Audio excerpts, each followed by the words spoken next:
Welcome back to Season 5 of the True Blue Conversations podcast with your host, Adam Blum. Podcasters, Adam's book, Easy Target, Taming the Black Dog, is now available for pre-order.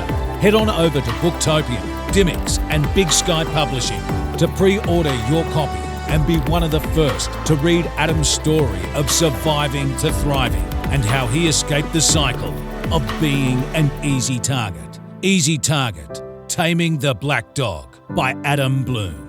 Coming soon.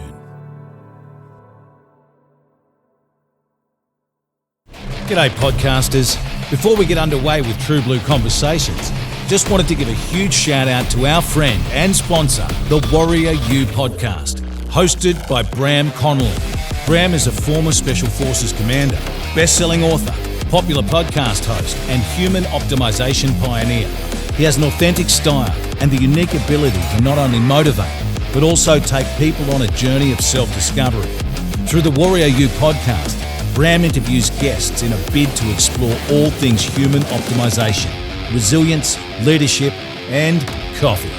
His book, The Commando Way, a Special Forces Commander's Lessons for Life, Leadership and Success, is available now on amazon.com.au. So from Adam Blum and all of us here at True Blue Conversations, a big shout out to the Warrior U podcast, Bram Connelly, and his new book, The Commando Way, out now.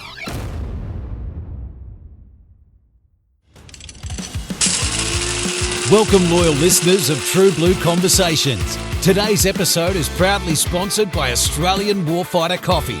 Veteran-owned and run, driven by a simple yet powerful motto: people over profit. Every dollar goes towards supporting veterans and first responder charity groups. Head on over to AustralianWarfighters.com and use the code TRUEBLUE for your exclusive discount. Because let's face it, any other coffee is just brown sadness water.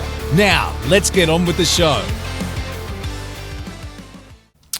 G'day, welcome to True Blue Conversations. I'm Adam Blum. Today's special guest is 3RAR and ACT Fire Brigade, now current Station Officer-Recruit Instructor, Matthew Connelly Cavanagh. And he's joined us today to talk about his career in the ADF before transferring to be a first responder. So, Matt, it's an absolute honour and a privilege to have you on, mate. So welcome to the show. No worries, mate. Thank you. Nah, Thanks mate. for having me. Thank you, mate. It's great to have you on. And so before we get into what you do now and the army, so tell us about you as a young fella. Young fella. So I guess back in that time, parents separated when I was very young, and transitioned and she remarried my mother. And we had a bit of a Brady bunch, I guess. So I had some older step siblings. Yep. And then me and my sister. And then finally my mum and stepfather, who I call Dad. Yep. Had another daughter. And so that was sort of the six of us that grew up, I guess. Yeah. Small country town, Kempsey, New South Wales. Yep. Grew up there. School and everything else, and then I think they might have had a bit of a as everyone sort of left. I think me and the two younger sisters were the only ones left. They decided to transition and move to Mildura, which was, I think I was year 10. Big change. Oh, massive change, because I guess it goes of year 10, I'm having fun at school, play rugby league and all that sort of stuff, and then you go down to Mildura, which is cold. AFL, and don't know too many people, so that was sort of a bit of a shock for me, and I didn't really last too long in school from there, so that was pretty well it for me. And then, so obviously I mentioned you joined the military, but did you have any family members that had served before you, or were you the first? So the older stepbrother served. He went to artillery. But then went AWOL. Yeah, right. And he's, I don't know, he's sort of always had a few problems with substances and things like that. Yep. And I guess back at the time for him would have been the 80s. Yep. Mid to late 80s would have been his era. Peace Army at that stage. Yeah, very not much. doing And I guess you would have had a lot of the older Vietnam people in there, you know, still, this is, blah, and, go out and, like, I know I got paint the rocks, but he would have got a lot more of go paint that rock, Yeah, right. And I guess that didn't sit well with him. I know with the Connelly side, my grandfather served. On my mum's side, my pop was, I think he was merchant seaman, but he was a sailor. Yep. For World War II. And then stepfather, his grandfather was taken prisoner in the fall of Singapore. Yep. And pretty well, I think, can't confirm, but I know his mum went to meet him when, the picture of those real skinny guys coming off the boat? Yeah. Well, he was one of those. Oh, right. So he was POW? Yes. Yeah, right. Yeah. So he was taken, he was a sailor and he was captured and then was POW from the fall of Singapore. Yeah, right. And come back, and apparently she knew that he was coming back, went to the dock to meet him, but they were all piled into a car and taken off, and they didn't see him for another 2 weeks because they took him to hospitals and fed him, and got him, so put a bit of skin on him and a bit of fat, I guess. So the shock, so it wouldn't have been quite a shock. It was shock. already a shock. Like you see that picture and it's pretty terrible. Absolutely. And then Dad, or Greg Cavanagh, he didn't serve for Vietnam. He was a Nasho, but never served in regards to, he was a reservist, got called, but because he was in training, so they didn't take him over because they thought his role for that was too much. So they didn't take him at the time, which, geez, he would have been an RSM. He talked about, because he was a warrant officer in the reserves, and he talked about how he goes and, yells at fence posts to learn how to scream at people. It's like, okay, fair enough. Yeah, fair enough, So that's sort of a bit of, where people have served for my family, And so what made you come to the decision that you wanted to serve? What was it? So pretty well, I can put it down to an English assignment that had to be due the next day, and I hadn't done it. So pretty well, I just said to my mum, I went, I want to, I don't think I'm going to go to school tomorrow. And she goes, why? And I said, I think I'm going to quit school. And this is down in Mildura, obviously. Halfway through year 11, and she goes, well, what are you going to do? And the first thing that popped in my head, I said, I'll join the army. So from there, she's gone on and dialed up the internet, and away she went. The old dial. No one get on the phone, and got on the internet, and the new kids wouldn't. Wouldn't know that. Jeez, far out. Yeah, wouldn't know that sound. What's that noise? Yeah, and when you couldn't make a phone call or anything. I remember it, mate. I remember the old dial up in ADSL2. I need to call me friend. Get off the bloody computer. So she got on there and did all that sort of stuff, and comes back to me with all the information and stuff. So then I went to put the application in and went from there. So what were you, 17 at that stage? I was 17. So 17 was June 21st. So I think I just turned 17. And I was in the army by 17 and 3 months. Yeah, right. So it's pretty quick. Yeah, I think I'm pretty well June 21st, and then because I had to get Mum sign the documentation for me to go in there as the legal guardian. It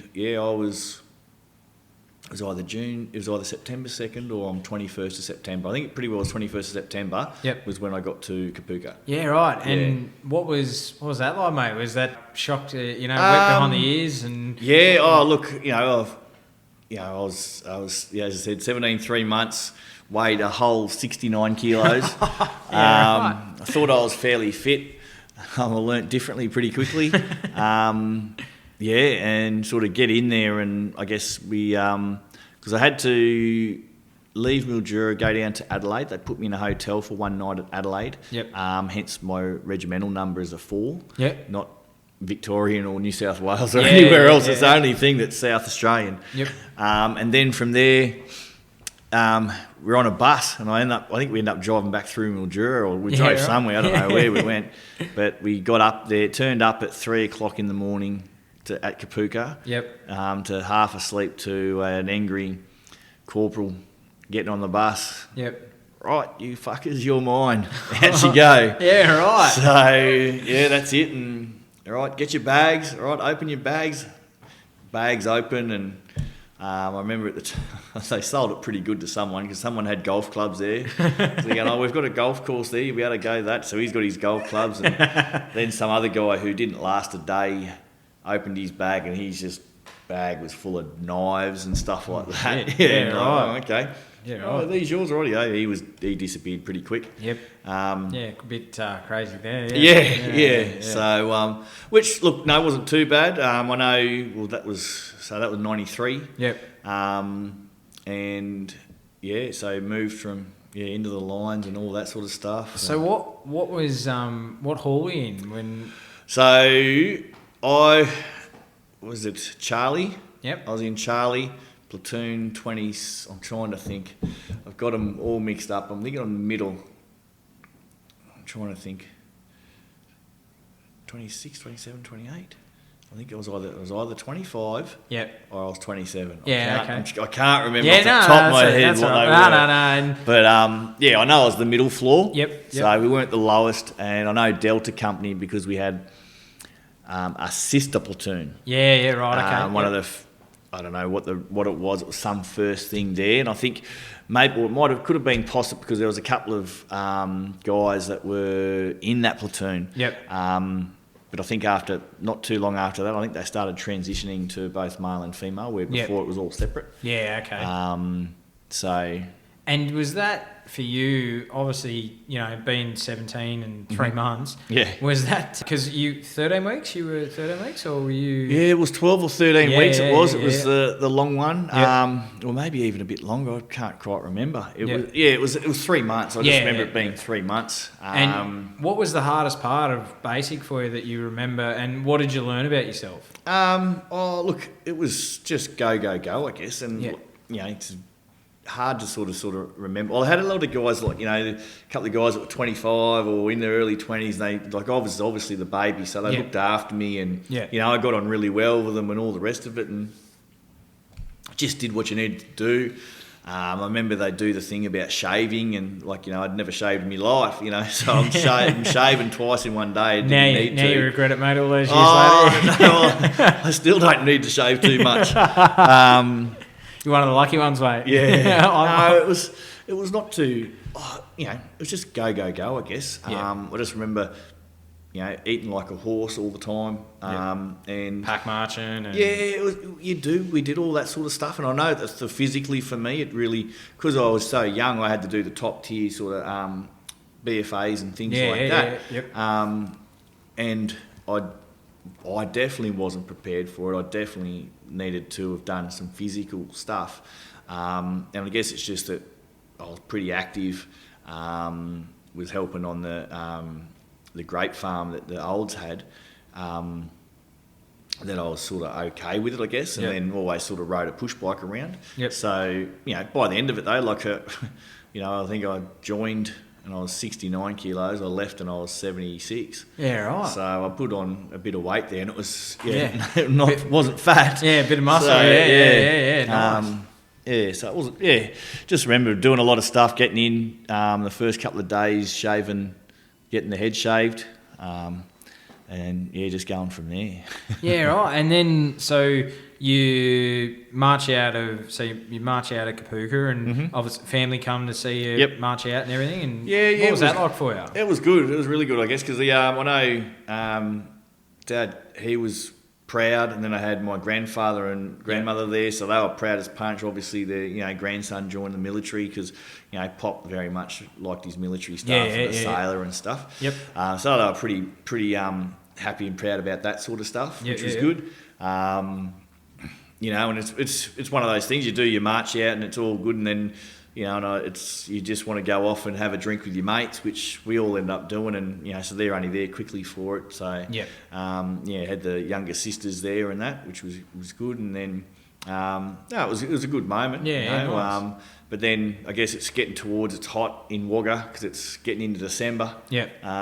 And then then I get shipped out off to Singo. Yeah, what's that like, mate? Go to your initial employment training. Yeah, that was interesting. It was good as well. Like obviously I was one of the youngest still. Yeah. And then that's when you go through the guys that have gone through just before you. They've gotten there and they're waiting for you. Then we had our sort of sections, and the lines were new and fandangled at the time. But you talk about that. It was just a hallway.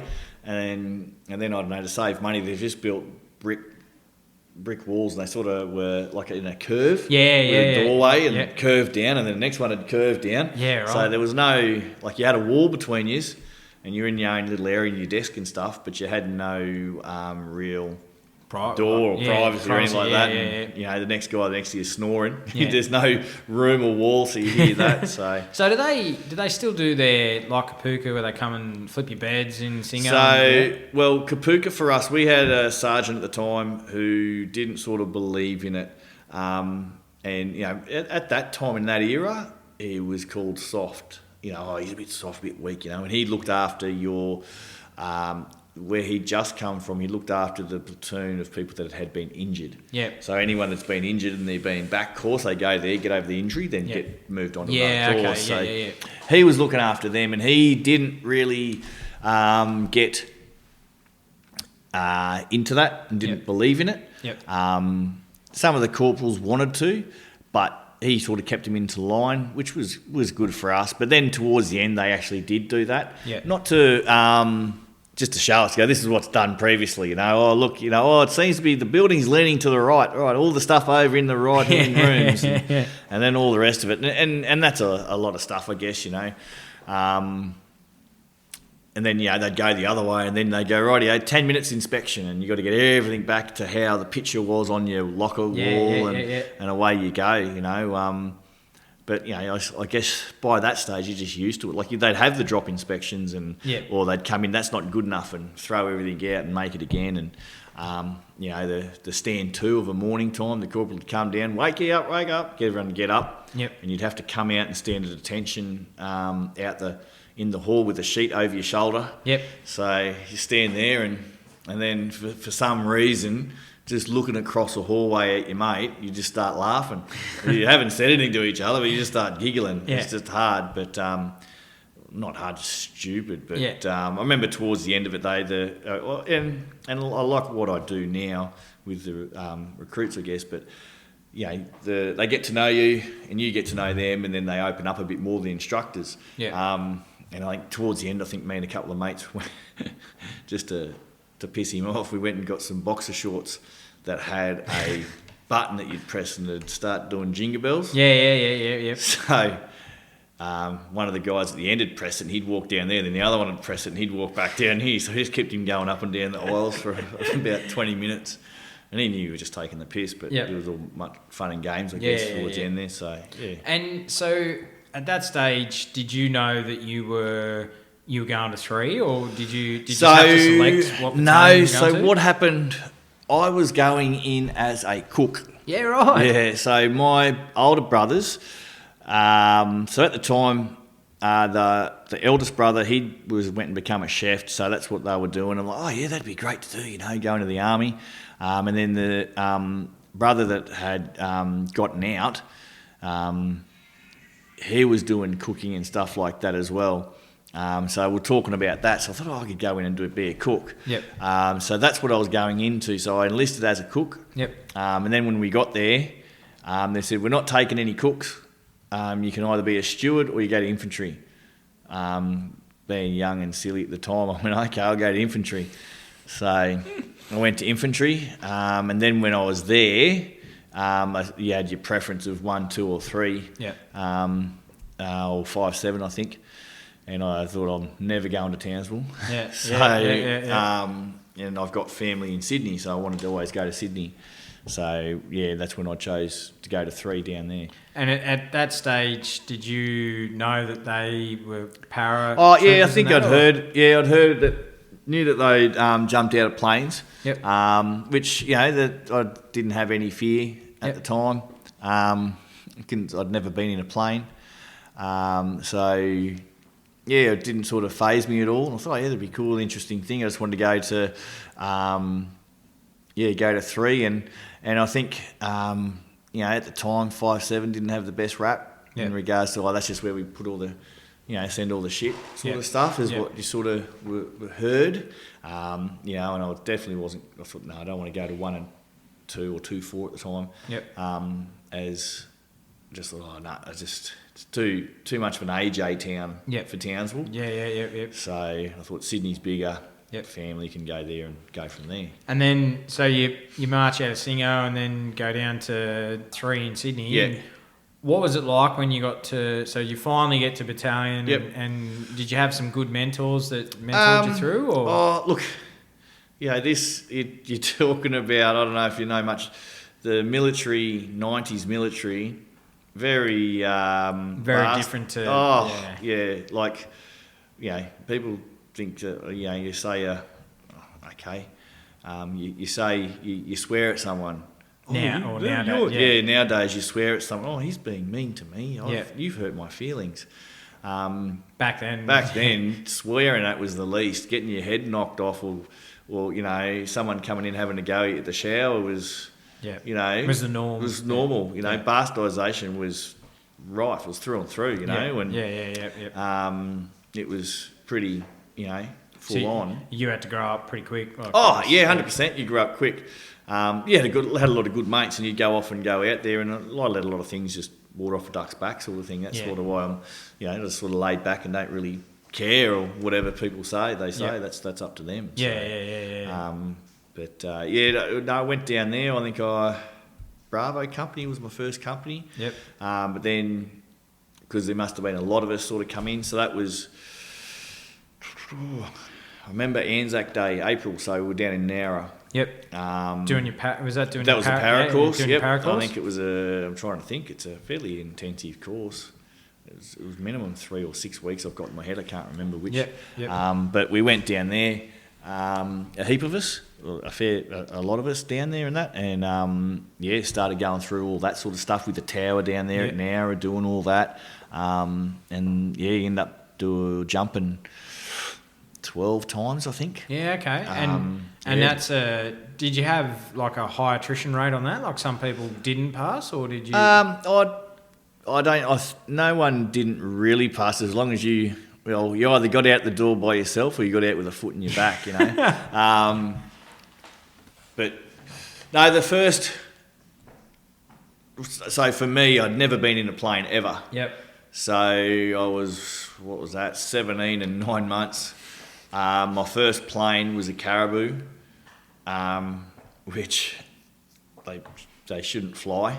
Yeah, I've heard that. The only reason they go is because of the motors they got on them. But so I'm sitting there and at the back just with my parachute on and the helmet and all that, and they've got the back tailgate down and the other, because they sit like that, then they open like that. So it's sitting like that. And it takes off, and the Caribou, when it takes off, it's straight up. Yeah. So you go, I'm just looking at the ground disappear underneath me, and I'm like, oh, wow, okay. And then next thing you know, like 5 minutes later, they're, rightio, we're at our 1,000 feet, let's go. Up you get. And, so you're walking out, holding on to your little yellow lanyard. Yeah. And, rightio, 2 minutes, 30 seconds, go. And it hits you on the back, and away you trundle, and out you go the door. So, like 1,000 feet, mate, it's not very high, mate. You got yourself, if it stuffs up on you, you got 7 seconds to correct it. 7 second free fall, that's it. That's it. Right. You got 7 seconds. I think you probably got a little bit more, but 7 seconds for your other chute to deploy, plus it to get enough air in it to stop you. You're still hitting hard. Yeah. So. And was there a lot of injuries as well, or was it pretty? A lot of injuries, and you think at that time, the 90s, was a peacetime army. A lot of injuries due to colonels and above, or commanders, wanting to show off to the hierarchy above them. Look what my people can do. We've got General such and such here to watch the battalion perform. Yeah. Okay, technically we're only supposed to jump under winds of 13 knots or even less. Yeah. It's gusting between 15 and 20 knots. We shouldn't do it. No, General such and such is here. We're going to do it. Push the men out the door. That's sort of the mentality back in that time. As these days, before it was... Well, I guess I found it sort of when I sort of settled into the battalion, my era of soldier were the first that were just as smart as the officers, I guess you'd say. Yep. We weren't just the dumb soldier or dumb grunt. Mm-hmm. There was guys coming into infantry battalions or into the army as soldiers that had university degrees or were smart enough to pull the officer up on whatever. Or could have been officers themselves. Could have been, chose exactly to right. go. And you had a lot of people that transitioned through. A good mate of mine is one that's transitioned across. So that was sort of that era, I guess, that 90s era that. And I guess probably why a bit of change happened in that era because of that. Your soldier wasn't just your dumb soldier, shut up, do what you're told. Yep. Like, well, why are you telling me to do that? Give me a reasoning for that, So a lot of injuries did happen because, we get them out there and do that. So, right. And it was, I suppose, quick learning curve for you too. Like, if not because were you para qualified by your 18? So I had my wings by 18. I think I went to the RSL for Anzac Day that year and got kicked out of the RSL for underage drinking. And my CSM at the time, he tore strips off the people because he's going, if he's old enough to serve and die for his country, he should be old enough to have a fucking drink. Yeah, right. So he was pretty pissed off with him. And it was like 3 months out. So, because at that stage, before you got you got your maroon beret, maroon beret, and then getting your wings. There was, because I've spoken to a couple of 3 RAO boys and para boys, and they said that you knew in the regiment if you people who weren't qualified yet because they weren't wear them. Weren't allowed to wear the wings. And what was that like when you got your wings? That's pretty good. It was it was really good.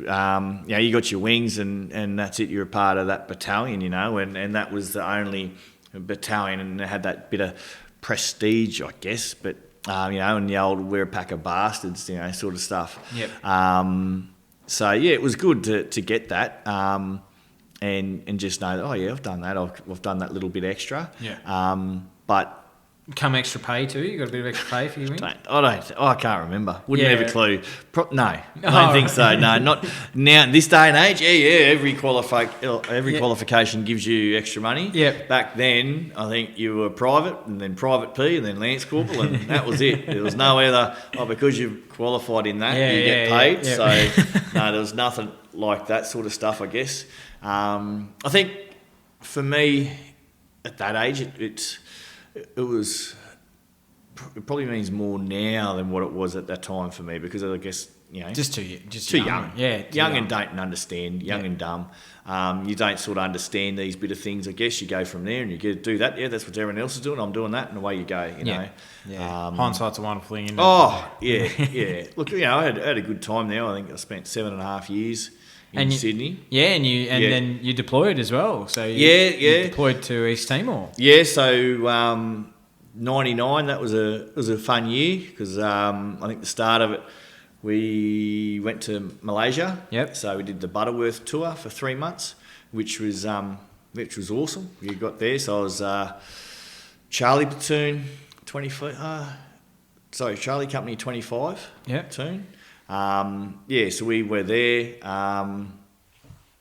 which was good. Went over there, had a good time over there. Had a very, I guess like I was the Lance Jack. Macca was, I can't remember Macca's first name to save myself. was the corporal. Yep. And we got on really well. Plus, we had a fairly senior section. Yep. In the platoon, with a couple of guys that there's one I think still in, and he's over west. Another one who was over west, who's now out and is in the media a lot of times. Oh yeah.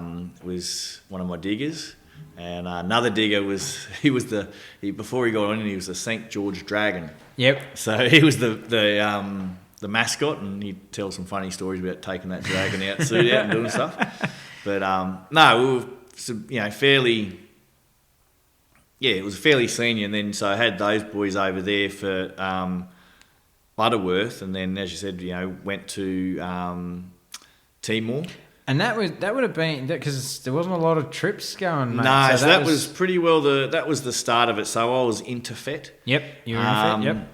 So that was the one that led by Cosgrove. Yep. So what was it like when you got boots on the ground and? Well, it's typical 90s military. Was when I say that.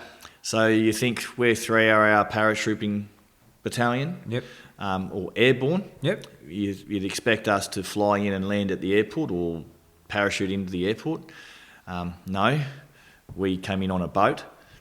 2RR, who's the amphibious, who usually come on a boat, they came in on a plane. Yeah, right. So they landed at the airport and secured the airport, and then come down to the harbour and secured the harbour for us to then land.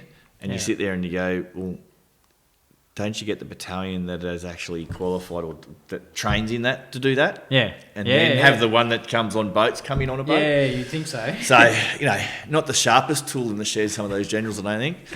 But anyway, we turned up to Timor there on the boat. It was the that big ferry thing. Yeah. It was massive. Yep. It motored, which was good. Turned up to Dili there. And then from there it was we sort of got into an area and then started doing patrols around the city. Yep. Which was interesting. Like it was, I think we just got given night vision, the laser pointers and things like that put onto our rifles. So we were all doing that stuff beforehand. Zeroing it in and all that sort of stuff and training. But it was pretty quick, sort of in there.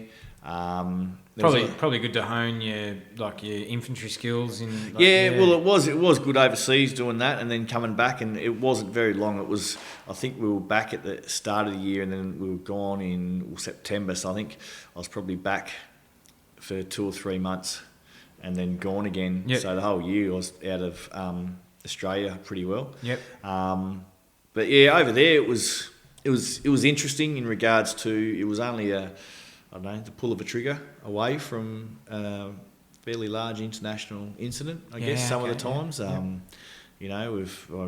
remember a couple of times we'd go patrolling at night and there was standoffs between us and Indonesians. Military, and I guess some of the things that did stop them was the fact that we had these little red dots all painted on their chest that they didn't even know, or green dots I should say, that they wouldn't have even known. And then, the sergeant or the boss or whatever taking off his helmet and going, have a look through this little lens here, mate, have a look at what we've got. And they'd do that, and then you'd hear them, oh, okay, because they sort of would see at the time was, I've got 30 people and you've got 9. We can take you, but not realising that your first 9 people are, gone before you even pull the trigger. Yeah. So, so that was interesting, and I think the first time we were there, because as we came in, the Indonesian military, they were sort of pillaging a lot of, there were ships out in the harbour that were just full of stuff that they'd just taken from these Timorese. And I think at one time we come patrolling around, and we were patrolling around and we saw some Indonesian soldiers at this warehouse going, what the hell are they doing there, you know?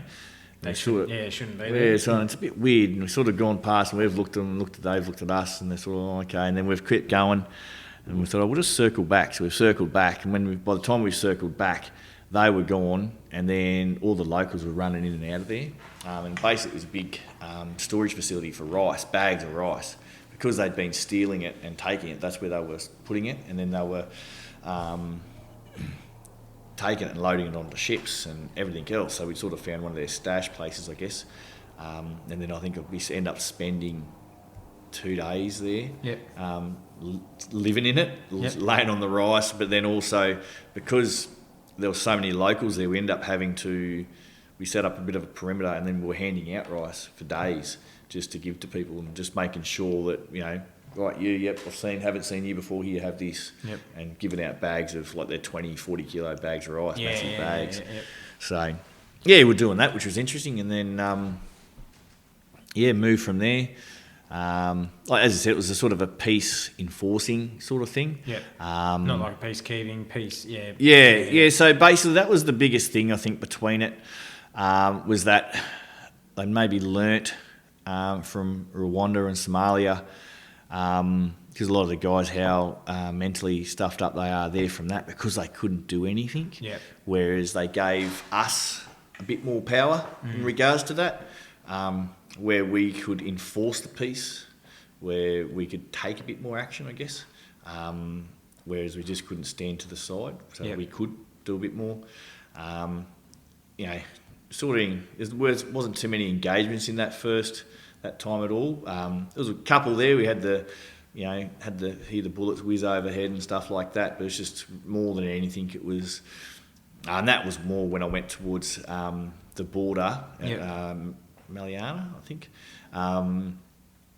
when we were there, and that was just the Indonesian coming over and just shooting pot shots from, you know, a couple of K away or close to just shooting towards us. Yep. And then if we go to engage them, they'd run off back over to West Timor. So it just made it a bit hard, I guess, so there's no real sort of engagement. But a lot of the different stories, I guess, as we made our way through, I think I remember turning up and we were patrolling at Maliana and... don't patter. And, we're at Maliana, and, you know, some of the stories there were what the soldiers had done to people. One lady, you know, they saw us and they started bawling their eyes out because they didn't know that any soldiers had turned up, and we turned up. And then the story we get, there's these, you know, they wanted to go get the remains of their brother and husband.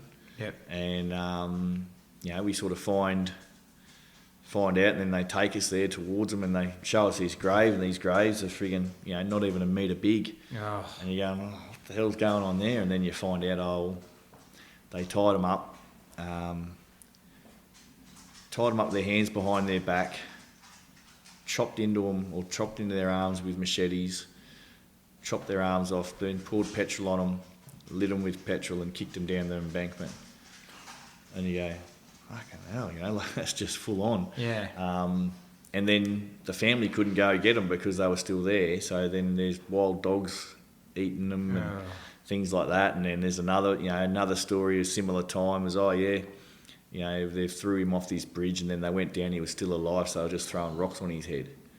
And they go, then we couldn't come and get him because, and you just hear these stories, and you're like, far out, you know, and you go, well, we've been in the country for 2 months, 3 months, we've only been, you know, and this happened 2 weeks ago because we haven't been here, we've just turned up now. Yeah. So stories like that, and these are the people that were fighting to get their freedom or whatever. And because how old were you at that stage?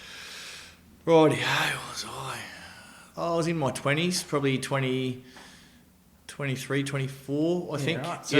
So pretty confronting things to experience. So it didn't sort of... it's you sort of get these sort of things. You go, oh, okay, all right, fair enough, and keep going along, you know. Yeah. You know, you're with you know, didn't see, like, I guess at that age, didn't see too. You hear the story and things like that, and you can picture it obviously. Then and you see the stains and the blood stains on the rocks and everything else. You know exactly there what's happened, so it paints a pretty vivid picture. Yep. But I guess it didn't sort of sink in. Yeah. Or anything like that. I guess. Yep. So you just sort of keep on going along and what you're doing and go from there. But it was. Yeah.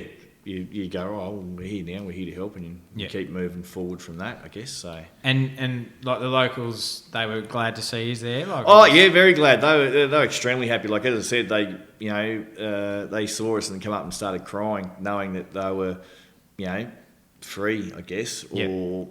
And you guys were there to help them, not exactly not right. We were there to help them, not to. Take advantage or anything like that. So they very much liked the Australians being there, any of the other sort of countries that come in, especially countries with a similar religion to the Indonesians. They didn't want them to come in and take over their areas. I guess, just because we dealt with them fairly, and things like that. I suppose there's a real connection to East Timor from World War II when they helped the commando companies, and that would have been pretty cool to be back in country all those years. Yeah, later. It was interesting. it was like walking through the Australian bush. Like that's just how it looked and felt. So that was pretty interesting. And I think there was, it was at least 3 months, before I had my first shower. And then the first shower we had was at least 6 weeks in, but that was 30 men all standing under a gutter where there was no gutter off the roof. Yeah.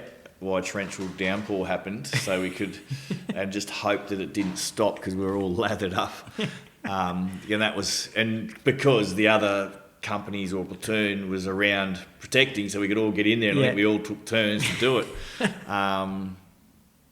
So that was, and then we finally sort of got a share, I think. But 6 weeks. That's. Look, you get to the point where you don't smell yourself, but someone else will, especially if they're clean.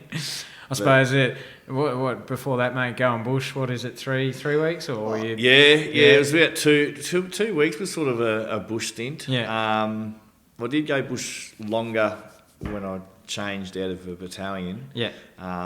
But it was about then, the 2 to 3 weeks, that's all they would do.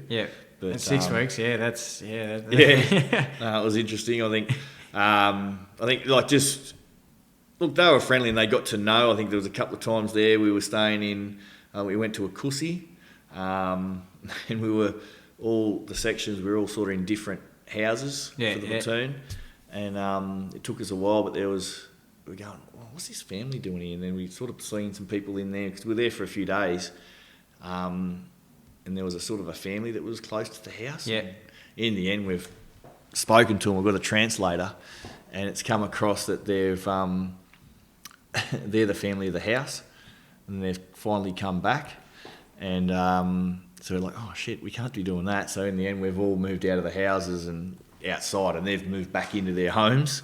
So which was, they were just too scared to, like, their interpretation of soldiers. I don't ask, we don't do anything. So we're like, oh shit, no, we're not staying in your house, we're moving out. And off we went, and from there. And I think another time I was on picket, me and a mate, Muddle and Muds, and we had this fella come up to us and go, oh, blah blah blah, can you come with me, we've got a meeting happening here, can you come? And we've got this guy who's was part of the militia or whatever.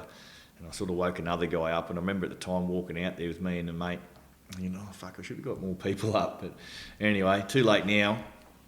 We walked out, and then I thought I was just going to meet about 5 people. There was about 50 of them. Yeah, right. And it turned out that this fella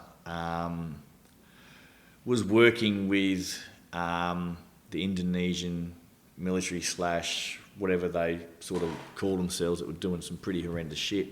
And so we've captured him, grabbed him, taken him back, and then we've shipped him back. And about a week later, I saw him again. I'm going, how the fuck's he working down the street, you know? But then information come back to me because they went and, when I say interrogated, they got all the information out of him, and he ended up pointing them to where there was like 3 or 4 mass graves of all these sort of things. So they were able to get in there and do a fair bit of that stuff. So they sent down a mention or commendation for that, going, oh, well done, good on you. You know, it's like, oh, okay, probably did the wrong thing by walking out of the picket area, just met just 2 guys. Yeah. I thought that would have been an incident if something bad happened at the time. But that was interesting. So.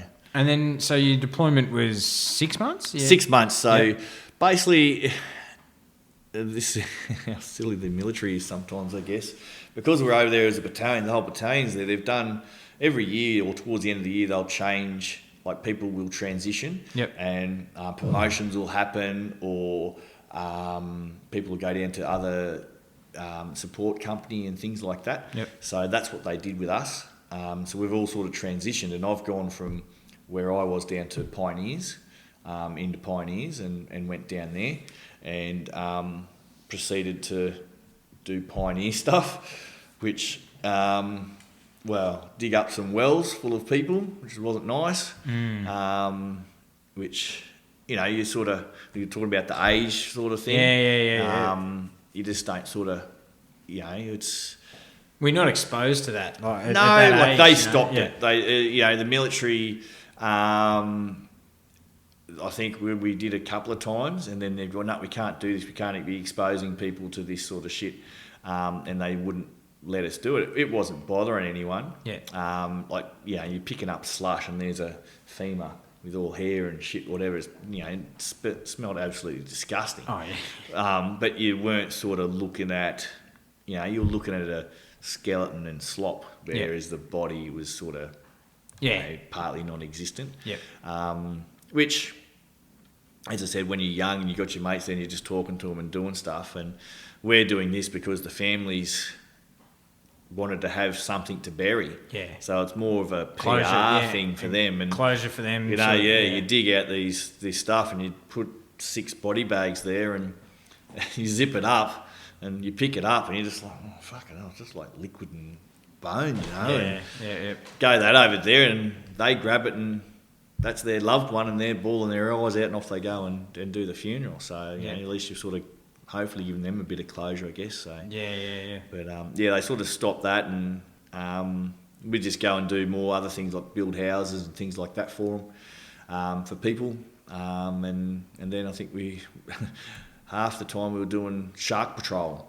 So we'd take sections out to HMAS Sydney and Melbourne on the Zodiacs. Or we'd take them out at night to sections and drop them in scrub for long range patrols. So and then so you come back from Timor in 2000. Then you transferred to the Army Fire Service in late 2000 to 2004. Yes. So what was you just wanted a new challenge, or? Oh, look, I knew military is not.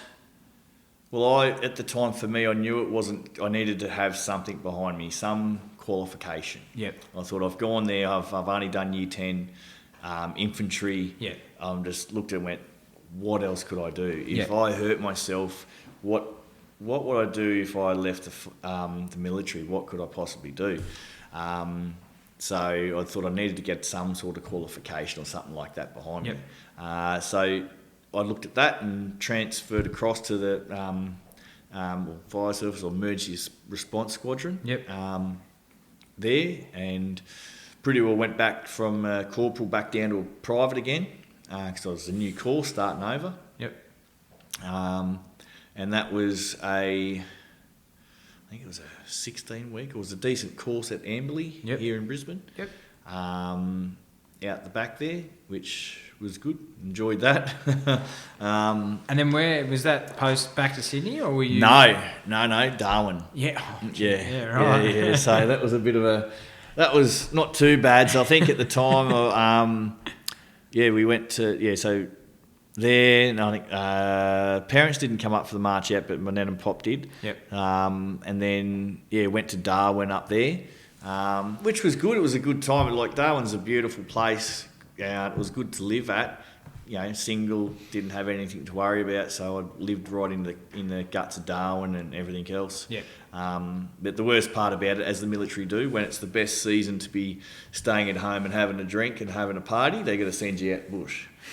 And then as the fire service there, you had all the armoured corps and all that up there, and they like to use tracer rounds, so the scrub would be fucking burning. So we'd be in the old rural tender, and we'd be just following behind them, putting out and cutting down trees and putting out the bushfire. Yeah, right. So, and they'd come in and do a 2-week stint, and then the next one would do a 2-week stint, the next one would do a 2-week stint, the next one would do a 2-week stint, and we'd be from day dot till day dot at the end. So you're sitting there, 6-8 weeks out scrub, but wasn't too bad. We didn't know what a rifle was because we didn't really. I think we put them in a box and put a lock on it, and didn't get them out. Like, it wasn't really from my point of view, it wasn't really the real sort of the pointy end of the stick. Yep. Coming from an infantry unit, so. We'd stay back in the rear echelon, sleep on stretchers, have a swag, have a hot meal, and still get paid good bush pay. Yeah, right. And that was their incentive, I guess, to keep us there, because we would have been pushing up a bit of a stink, going, well, why were you for the bloody so long? So, And then did you did your whole stint at Darwin? No, so I was there from 2001, 2002, and then I came down to Sydney and went to IRR, two troop, which was Emergency Response Squadron, and then during that time for September 11 and all that sort of stuff, IRR, which was an Initial Response Regiment, was established, and Emergency Response Squadron was one side, and then you had CBR on the other side. And so that was established. So we were down there, and 2 Troop was a part of that. And we sort of worked with 4RR and started to do the basis of what they've sort of transitioned into now. They were pushing more away from the fire service or fireys because there was no sort of stations. They were doing a bit of stuff out bush, but they were more working towards doing urban search and rescue. And then retrieval in regards to there's a chopper crash or things like that. So we sort of did a few exercises with them where we'd be carrying cutting gear and things like that, and we'd go out with that, cut the pilot and whoever else was in the chopper, put them on a stretcher and come back with them. So that was interesting. And I voiced my opinion a bit about that. So in regards to, you want to get fireys to do this, we're not the fittest guys, or the people that are in there at the time aren't the fittest people, but you want us to carry a 20 kilo cutting gear piece of equipment in a backpack with a rifle and our webbing, and then force march for 2 or 3 Ks to get there after we've just done and then cut this person out, then put a 80 kilo person on our back with this equipment and get out of there. But then all your commandos are doing is just walking and patrolling to the next to me. Like, come on. Have a think about it.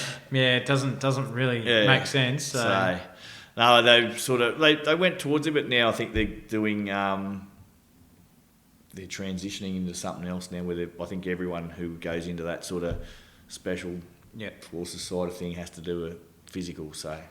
And then, you in 2004, you finally transitioned out of defence. Yeah, so I come up here and did a urban search and rescue course with the Queensland Fire Service when I was still in the military. Because that's where, as I said, we were transitioning the fire service, and that was going to. And then at the time, I wanted to come up here, but they were asking for people down there or put the application out, and I know a couple of guys were going for it, so I thought I'll use it as a practice run to do the interviews and resume and all that. So that's what I did, and I just got through to the end. So they offered me the job, and I went, well, it's out of the military and all the rest of it. So I took it and went out down there and did the second recruit course for the fire service or for a fire department, I guess, and went from there. Yeah. So, and then obviously, so you look back, like fond memories of your military time. And I enjoyed it. I've always sort of looked back now, and I'll recommend to anyone else. And I've had people sort of ask me about it, and I always sort of look back and go, look, I recommend that if you want to join, do something for yourself in regards to either go and do an officer and become an officer, or do a trade, something. Do some qualification that you can use. Transition out. To civil life. Yeah. So it's just that simple, because the military, and it's sad to say it now, and it's rare for people to have long careers in the military now, and there's just less and less people, I guess, staying in for that long haul. Yeah. Because people are looking for other options. Yeah. So. Raise your glasses, podcasters. This episode of True Blue Conversations is brought to you by Wet Canteen Bottling Company, the perfect way to commemorate and celebrate life's most special occasions. Elevate your moments, savour the taste, and make them truly unforgettable with Wet Canteen. Head on over to wetcanteenbottlingco.com.au and use the code TRUEBLUE for your exclusive discount. Now, on with the show. And so you'd had your fire training, so you go down to the ACT and you start your training. How long was your training down there? Was it a 13-week course? Yeah, everything seems to be 3 months. Yeah. That's all it was. 3 months. So went down there. It was interesting because I was at 2 Troop in Sydney. One of my good mates, he was right into health, and we were pretty fit actually, because you had to do a 9.6 beep test and all the rest of that, and we smashed that out pretty easily. And then we went down there, and then their training, because they hadn't had any recruits for about 3 years, and then they had the fires down there. Yeah, 03, Yeah, so they just had the fires, and they've gone, we haven't got enough people, we need people. So then I was the first course after that. Yeah, okay. And it was massive intake in regards to, I say massive, I was the first course of 16, and they had another course of 16. And that was massive down there. Yeah. My ACT fire number was 502. Yeah, In right. the whole brigade, that's how many people they ever had. Yeah, right. So, so that was good. We did a bit of training down there. There's no firefighting because they didn't have any of that sort of stuff. Yeah, okay, right. You had the Belconnen Station was number 4 there, and that was there, and then you were over here behind it doing your lessons here, and you're in a little, just out the back of a station really. So the training wasn't the best. They tried to prepare you as much as they could. So there was no hot fire? No hot fires, no. Really? No.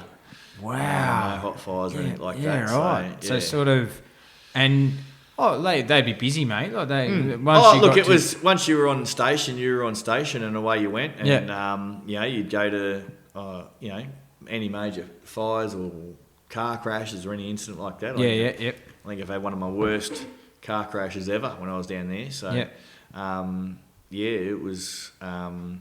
I just straight into it, mate. As a fellow fire, I just can't imagine. Having no hot fire training. There was sort of really nothing.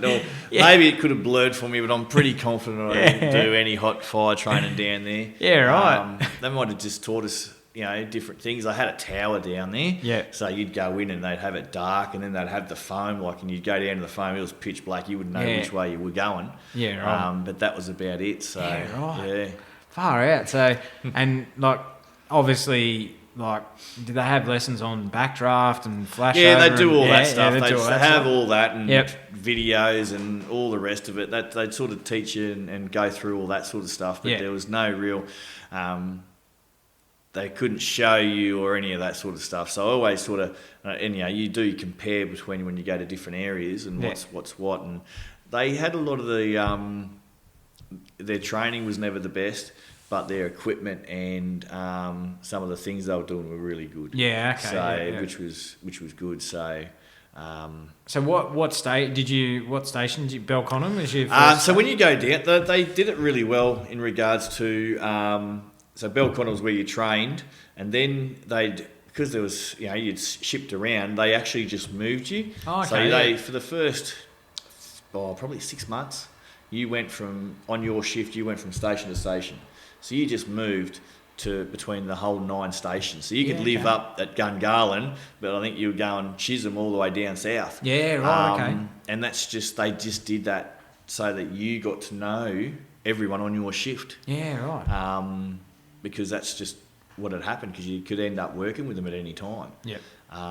Because they had the old AVL sort of thing in the trucks. Yep. And those trucks, so you could be on a truck on the north side of Canberra, and then calls start happening, you get called in, next thing you're here, next thing you're down south. Yeah, right. Just so like an ambulance, I guess, they get a call here, but then they keep going and their station's up here and they're the other side of the city. So and roster for them was pretty similar to, they pretty standard, or were they? The rosters? Yeah, it was a 10-14. Yeah, okay, yep. 10-14, so the 2 10-hour day shifts and 2 14-hour night shifts. Yep, that's how it was done, and away you went. So. Yeah, right. And then so you stay there from 2004 to 2008. Oh, yeah. So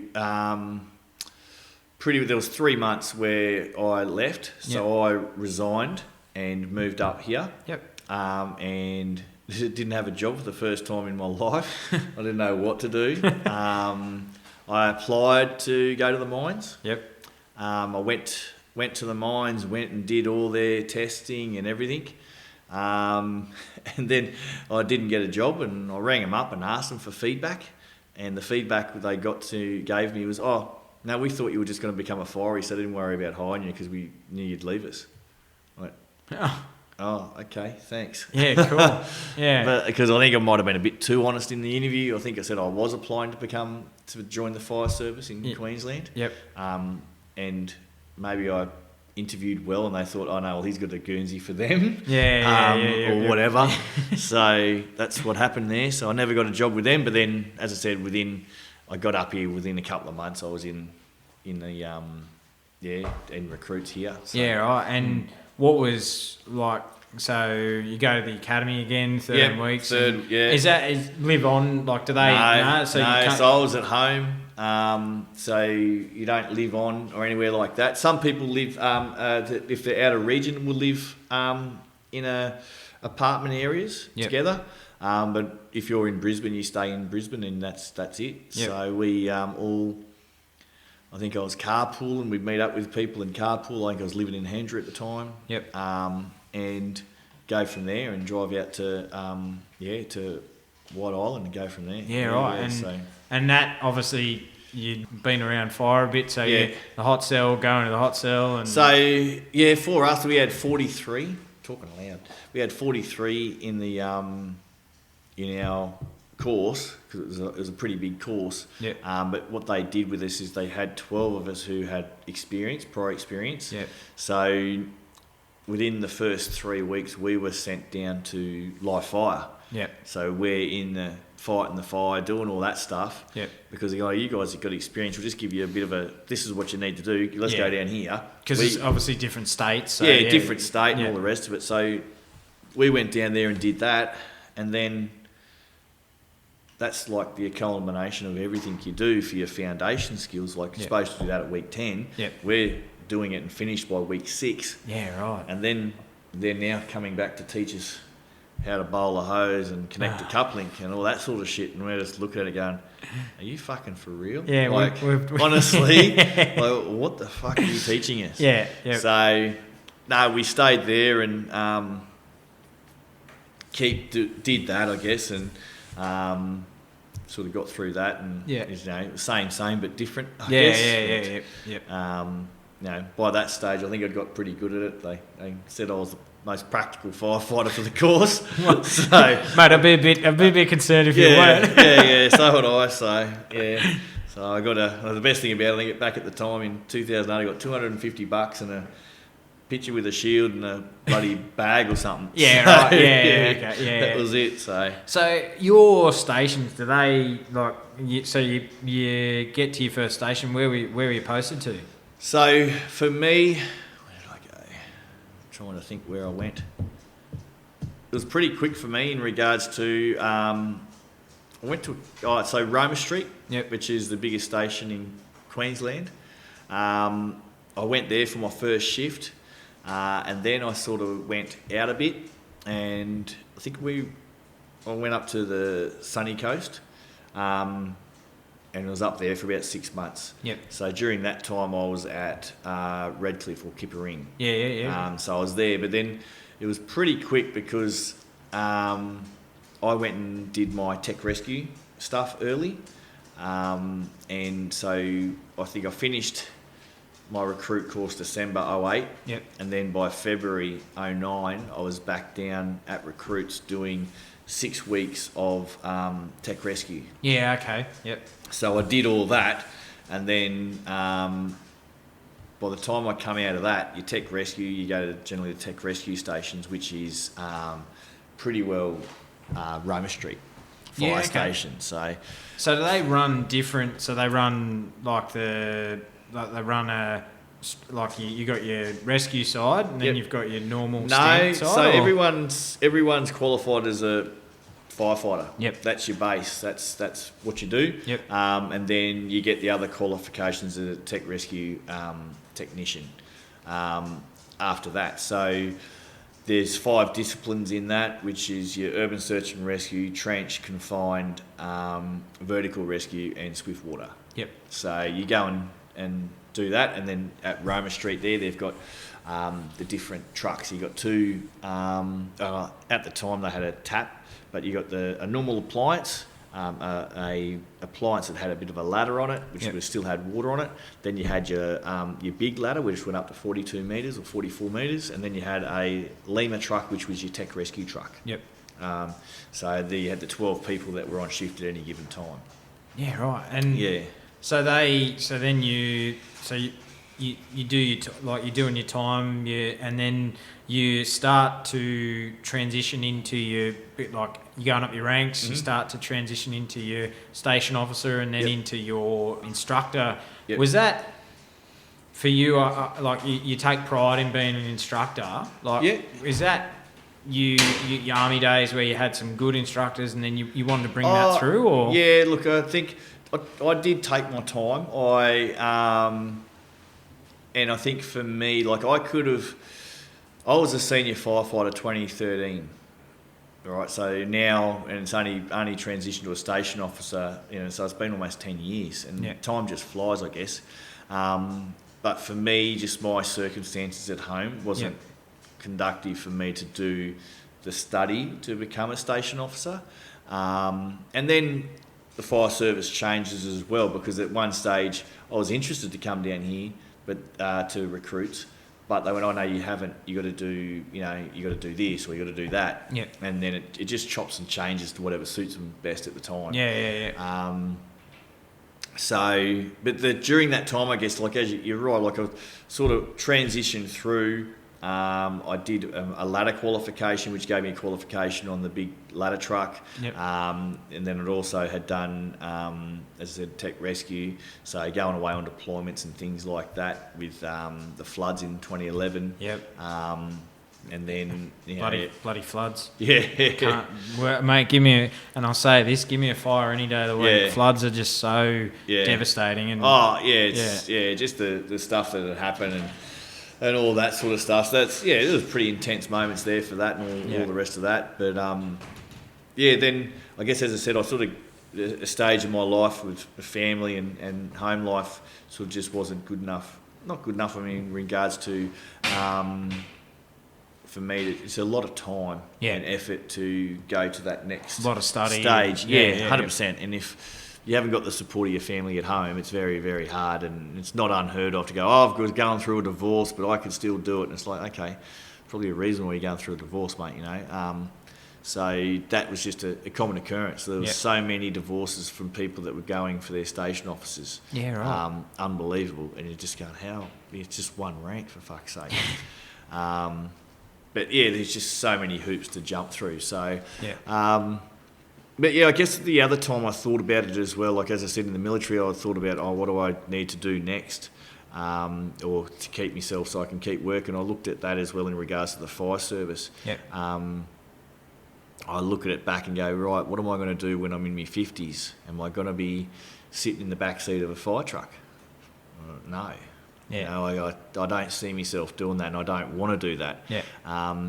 Will I be sitting in the front left seat of a fire truck when I'm in my 50s? Possibly, or possibly I've got the option to go and sit behind a desk, Yeah. you know, or move up further. Yeah. So that's sort of the decisions that sort of finally got me to doing it. Yep. And then also looking at the idiots that are getting the qualification and moving ahead of you, and you're going, for fuck's sake, you know, like, Yeah. you know, we need something a bit better. Yeah, I can add some value more. Yeah. So, Yeah, so you just go, you know, you see people that they've done 5 minutes in the job, or they've done their 5 years, and they've just kept going. Yeah. And you go, okay, how much Get a bit experience of have you experience got? behind Yeah. you before you. Yeah, Yeah.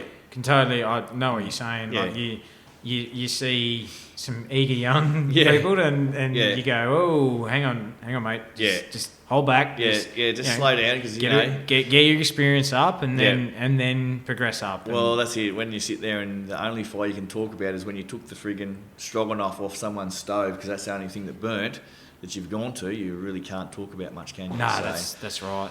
And so do you guys, like, because I know down home we run a colour system, so we've got yellow's a general message, blue's an incident, red's an urgent message, and then if someone's like, you know, if someone's like emergency is, you know, someone's like, we're about to be impacted by fire. What do you guys run? What are your colours for? Well, we don't really have colours in regards to. Are you talking between a BA team and outside, or are you talking on a truck? Just in an incident. So if an incident comes across the radio, like how do you? Oh yeah, so it basically would just get responded. They don't tell us. Oh, okay. They're not telling us a code level of it. Yeah, it's right. just we're returning. You know, they might go turn out to an alarm. Yep.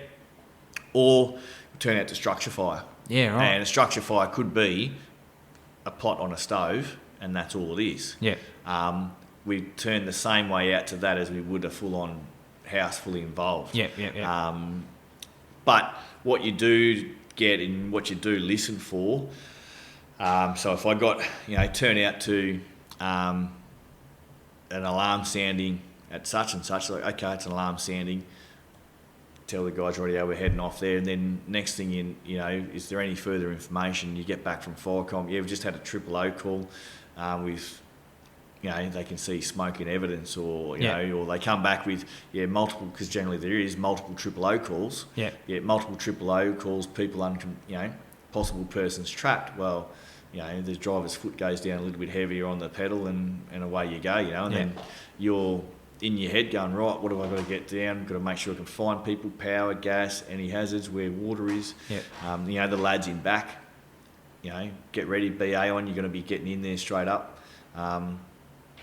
And all the rest of that sort of stuff. That sort of, we don't have a, you know, there's nothing where they'd say, oh yeah, this is a yellow incident. It's, you know, we respond to all of them. Right. So, because I know different states have different, you know, codes, and I know that's what we use down home is our codes, and then, or our colours, and then, and mate, as you know, fellow first responder, there's the really shitty parts of the job, and how do you deal with the shitty parts of the job, and how do you help the younger guys who come into the service? It's like you go to your fatalities and things like that, and I did go for a spade there where I got a few of them, and it did affect me, and I know now, and I turned a bit squeamish, and I probably feel still a little bit squeamish, I guess, but I think I went to one where a guy electrocuted himself, was hanging out of a tree still, and we had to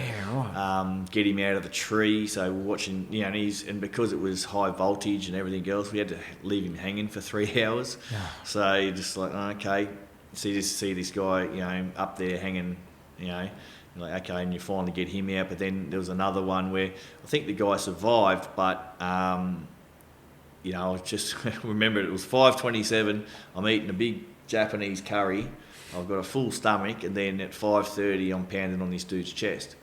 Yeah, and right. he's got a big chunk out of his chest here that's not looking nice. You look down, and there's the ambo with his fingers, 3 knuckles into this dude's chest. Then he pulls them out, and he's got the forceps in there because the guy can't breathe and all the rest of it. And yeah, so I got a bit green with that one.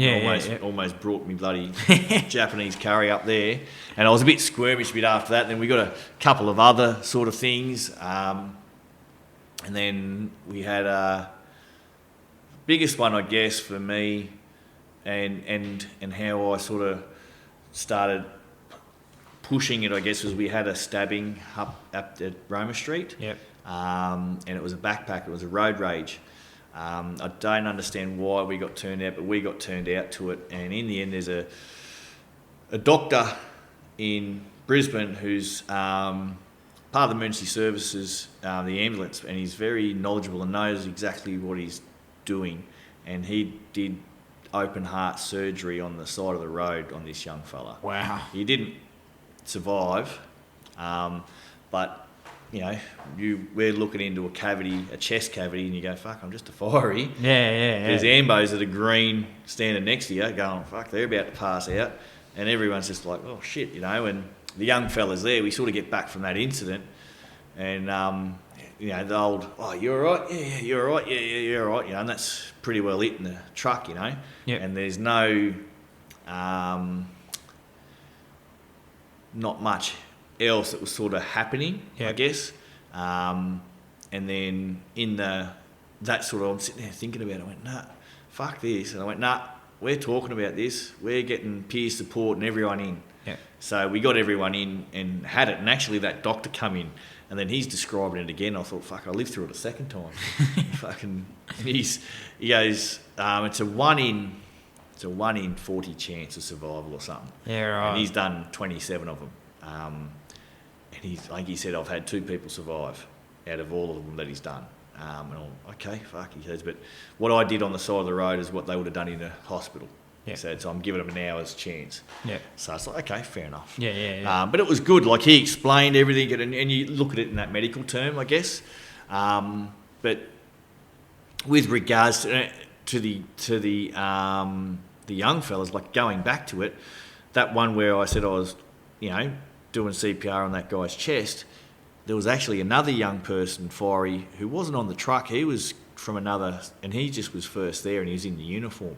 So he stopped to help, and he used his flash hood to stop the bleeding on the guy's chest and things like that.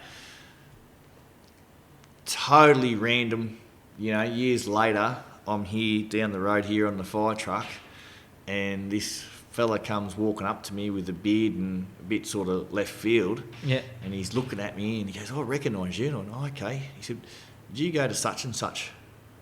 I went, oh, yeah. Then he started talking about this job. He left the job because of it.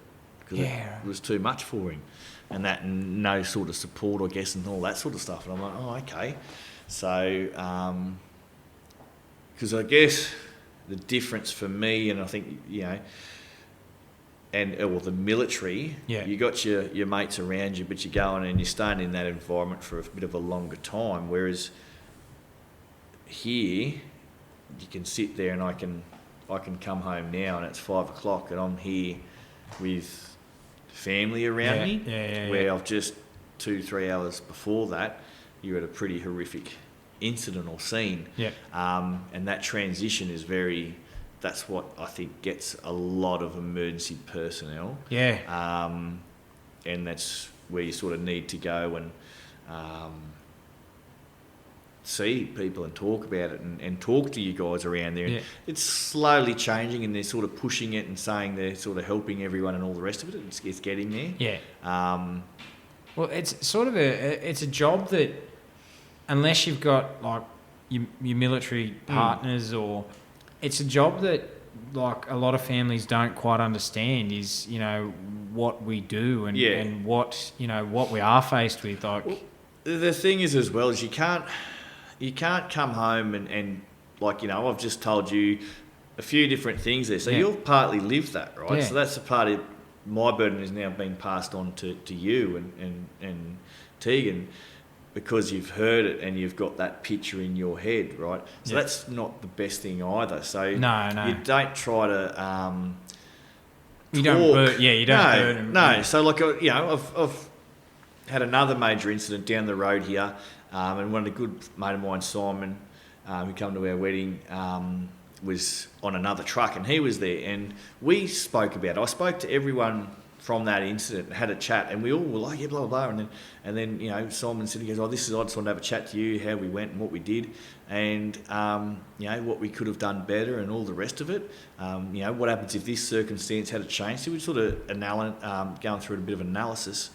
And then he said, this is sort of my closure. I'm like, yeah, it's my closure as well, mate, by talking to you and talking through it. Yep. What we did, we could do everything we could do. Yep. So that's sort of what the good old AARs, the after action reviews. And the interesting thing about it, when you go through to generations, I guess, is we've had a young fella there he was a first class firefighter. So he'd been in the job 3 years minimum, and what we had to do with this this person was like, oh mate, we need you to do this, grab this, and he's like, just big eyes. Yeah. So I was in charge. I had to make sure. I'm like, oh fuck, I got to watch this young fella, because he come over and all he was doing was a shift swap, an organisational shift swap. So he was there for one night and then gone off. So we do this major incident, go to bed, get up the next morning, and then he's off. Yeah, right. Whereas I've got peer support talking to me on the phone, sending emails, talking to anyone else. So I had to make sure I did a bit there, and I spoke to the peer support, and I said exactly right, and I highlighted him. I said, you need to really get onto him and have a good chat with him, because you could just see those big, it was a big incident for him. Yeah. So, yeah. And for you, with your, your military days set you up for your, with your leadership sort of styles going into what you do now? Oh, yeah, 100%. I'm very much... the angry person at work. Or not angry, loud, I guess. And that's partly to do with my rifle ear, shooter's ear. Can't hear shit out of the right. But yeah, it's just sort of the way you are. You're sort of, a bit sort of very direct, I guess, would be part of it.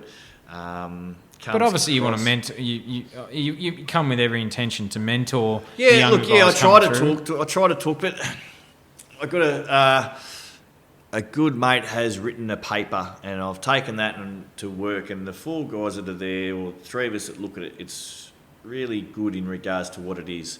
And people have got to be realistic in regards to, you go through Kapooka Singer or whatever course it is in the military, that you might get yelled at, or you're going to get yelled at.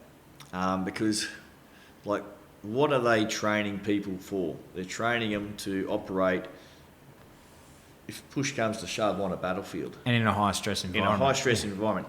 If you cannot handle someone yelling and screaming at you in a training environment, how are you going to do it when you're not in a training environment? And it's a real thing. And it's not really... And it's not your boss that's yelling and screaming at you. It's, whatever else is happening. Yeah. You transition that across to...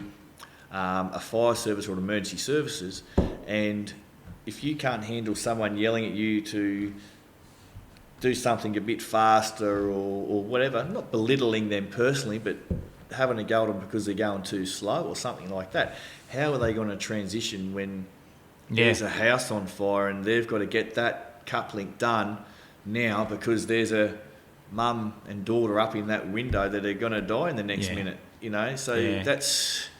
You train like you fight, mate. That's 100%. And training saves your life. You refer back to muscle memory, training, and that's, mate, I'm the same. And I say it to guys when we train is, I'm not yelling at you. Yeah. There's a reason I'm yelling, and it's to hurry up, because I'm training you to hurry up so that when it comes time for the real thing, it's just second nature that you just do it.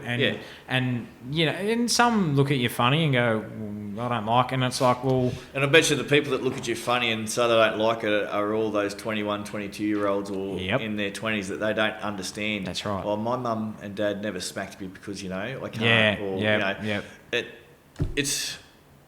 And you're not setting them up for success. You're setting them up to be the next person that has to go and get counselled, get transitioned out because, I got in, you go there now, I got in trouble at work because I yelled at some recruits, purely and simply because they were doing a stupid thing. You do something wrong, you get yelled at. You got to learn, They took that the wrong way, and it wasn't the instructors that took it the wrong way. It was the recruits themselves that whinged. And you think, well, what the hell's going on there? I think too, mate, and I guess you're in a position now where you're instructor, and do you, like, some of the guys that come in, do they actually know what the job entails? Like, are they? You've got to explain you used it to to be them? able to go, and I think they do go down there and have an understanding. Like this will be coming this week. Next week, I should say, will be them going in and doing all the stuff we've done now. But now you're going to do it in a 600-700 degree environment. Yeah. But we expect you still to do the same stuff. Yeah. There's nothing different. So it'll be an eye opener for some of them. Yeah. A lot of them. I've got guys who I look at and they're doing stuff now and they're gassed. You're going, for fuck's sake, mate. You're not even in a real fire yet. Where the heat's going to fucking drag it out of you even more.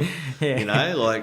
Come on. Yeah. This is just playtime. Yeah. We're about to go to the real thing. So a lot of them think, oh yeah, I've watched the shows, I know what it's like. Oh, no, you don't. Yeah. You don't know. You don't Yeah. understand. So and I think too, mate, it's fear is a good thing too. Like, if you've got to have fear, because if you don't, that's the day you hand your stuff in and say, I'm done. Oh, you can't be a bull at a gate. No. You gotta think and understand. You gotta be able to read the fire, read the smoke, all that sort of stuff. It's not just just putting a little bit of water on this flame here. There's a lot more to it. Yeah, people don't. A lot more science behind it. People don't sort of understand that, and Yeah. firefighters are a jack of all trades but master of none. But the one trade they're fairly good at is survival. Yeah. And that's sort of just what you got to do. And adapting, mate. Overcoming and adapting. And that's a lot of what we are finding at the moment is I think the younger generation cannot adapt and overcome. But they don't, and I say it, mate, and, I might sound controversial here, but, I'm a little bit older. I came through at a time, I'm 30, but people go, oh, that's so young. But I came through that generation of, you persevered with things. Like, you didn't go, if it got too hard, I'll give up now. And it's seems easier these days to not keep pushing where you're trying to, you got to build your resilience and you got to keep pushing, and it's so rewarding when you do, when you think, oh, I can't do that, and then you get shown a few little tips and tricks, and then you do it. It's so rewarding. But I think you're right where you don't get that today. It's I don't know. You can sit here and talk for hours about the younger generation and what's what, but it's look. We've actually it must have been. I think we were talking earlier about the police and the age, and they're just taking who they can, and it's like they're taking 19-year-olds and what's going on there. The fire service is taking people who they can as well, but generally they've got a thing in there and they ask about people's life experience, I guess. Yeah. And I remember hearing one person's life experience or what he spoke about, and his leadership or whatever it was, and his whole thing was talking about how he took these people out on a jet ski. And his leadership and experience was, because it was a bit rough and they couldn't ride the jet ski very well, I took them into this inlet instead. And that's what I did. And I was just thought, and I went, okay. And he was sitting here explaining this to someone else that was going to get into the job or trying to get into the job at a station at one time. And he was all of 21 himself. Yeah. And looked like a kid, and and the way he spoke was like, this one time, just little stories like that. Yeah. And I just thought, geez, we can't have too many of those in the job. You need that life experience, and you can't, I know myself, as I said to you off air, I've been in 12 years, or 12 and a half, nearly 13. Mate, I look back to when I started. I was 19 when I joined, and mate, I had no idea what I was doing, I've through the life experience, I've grown up, and you know, it's I really think you're right that if you're going to go into a job that's so dangerous, you need that life experience. You can't, you know, and because people need to know that shit can go wrong very quickly, and if you don't have respect for fire, it can bite you on the ass so hard. And you recently, you know, mate, you lost a colleague, and that's tough on anyone, like, you know, and people need to know that this is a dangerous job. It's not. Oh yeah, you know, it's not a standard job. Yeah, 100%. Yeah, it's that's it. People sit there and, you know, you go to it and you don't hear or whatever. But yeah, people, it's, you know, it's a simple job.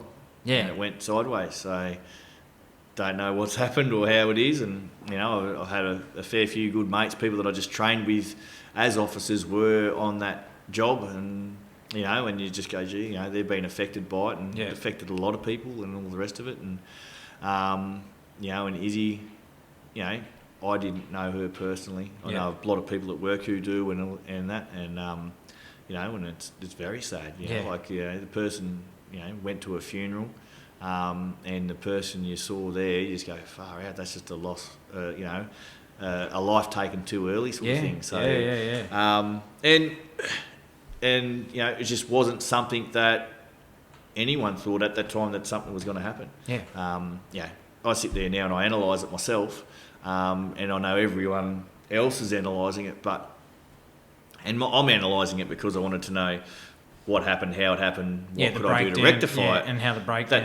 That's how I want to look at it. So I know that if something happens for me in the future, I can hopefully not have something like that happen. Yeah. So that's how it's a learning. Yeah. Like a learning 100%. Like, as tragic as it is, you learn from those incidents. Like, you have to. Yeah, you have to do that. But all that stuff's not going to come out until all the inquiries are done and that. So you can't speculate, and no one is speculating. So it's you just want to find out so you can try and account for it as an officer at another possible job. But you know, when those things come out, it'll come to light, and you go from there. So. Yeah.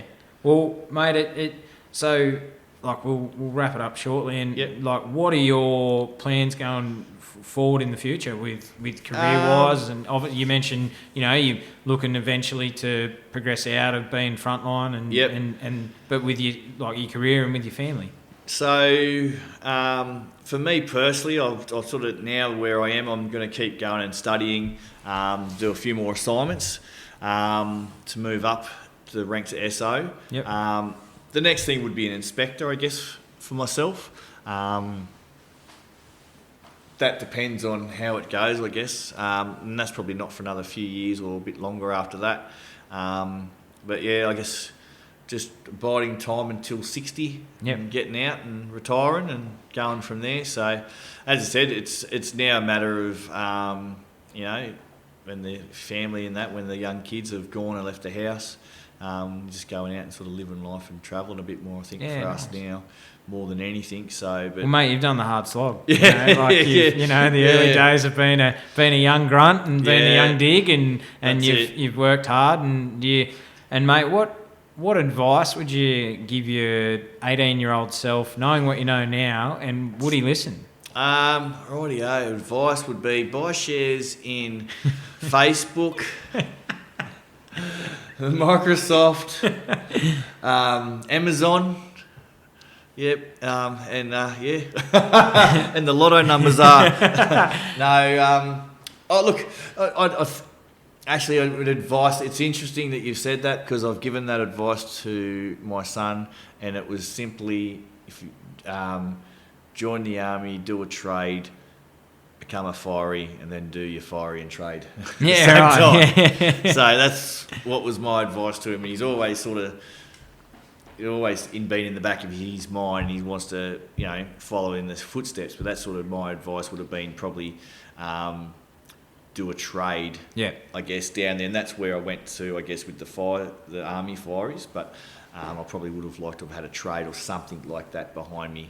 Just to feel that bit more secure, I guess. I think, mate, I think it's a good bit of advice that any young fella, Yeah. get a trade. Or Yep. if you're unsure of, go and join the military and get your training Yep. and then go into the civilian world. Yep. If you're 18 or Yeah. 17 or whatever, Yep. I wish I had done a trade too. Yeah. Like mine wasn't a trade. Mine Yeah. was just experience, and Yeah. that was it. And you get to 30 and you kick yourself. You're like, That's exactly right. You think it, you look at it now and you go, oh, geez, 30's so old, or you look at 40's ancient. Yeah.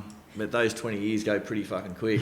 yeah, mate. I'm not talking about the next one. Yeah, no. Well, I say it like I look back, like I'm 30, 31 at the end of the year, and I look back like, where's the last 15 years gone? Like it's gone so quick. Like, and but I did say it that I turned 30 and I like all my friends were stressing out, and I went, no, this is going to be the best decade going forward. Like I'm looking forward to the growth and the challenges and I think, mate, you're right. I think it's if any young listeners out there, just do school. Don't finish school first. Even this day and age, you need to finish school. You need to do your year 12 and then either trade or military or something. Get some like life, that. life experience. And that's what it is. It's 100% it's life experience. Whether it's a gap year, you go travelling or whatever. But you can't make that 100% decision. This is going to be my career for the next 30 years because it's not. Yeah, well, and I mean, yourself, mate, with what we do as first responders, it's not potentially a career that you can progress for a long time. You can't say, I'm going to do 45 years because you don't know what traumas and things you're going to come across in the job. So you sort of need to have that backup plan of, I need something like something else because, you might not be that. You might be lucky to get 45 years. You might not. You don't. There's not too many fireys that do 5 years and retire or actually get out, I should say. There's a lot of fireys that do a lot longer, but then again, the environment's changing as well in this day and age. So, 20 years from now, who knows what's going to be happening. Yeah, that's right. That's right. And, mate, I tell you, as you said, I don't think you, as a young dig, you would have foreseen where you are now. I think it was, I remember back at St. Joseph's Primary School in year 2, the teacher asked, what are you going to do when you grow up? And I think I was talking to my mate to the left at the time, and I think I just said the first thing, and I said, I'm going to be a firefighter. I went, oh, very good. And then my mate next to me went, huh, what am I going to do? I'm going to be a nun. So I still remember these stupid things to this day. And so I don't know if he's a nun. I know I'm a fiery, but I was going to say, I need to go ask him if he's a nun. I was going to say he might have. I don't know about a nun, but anyway, good. Each to their own. Yeah, that's right. So, well, mate, I want to thank you for coming on True Blue Conversations, and mate, I want to say thank you for your service to your nation first, as being a veteran. And, mate, thank you for what you do for your state continually now as a first responder, as a fellow first responder, mate. Thank you. As a brother firefighter, it's great to have you with us and be, even though we're different states, we're still all one family. And mate, I just want to thank you for coming on and sharing your story. So, Matt, thank you so much. No worries. Thanks for having me. Cheers. We'd like to thank Tactical Recovery for sponsoring this show. Head on over to tacticalrecovery.com.au and use the code TRUEBLUE for one hell of a discount. Tactical Recovery, magnesium-based muscle care, salty products for sore fuckers.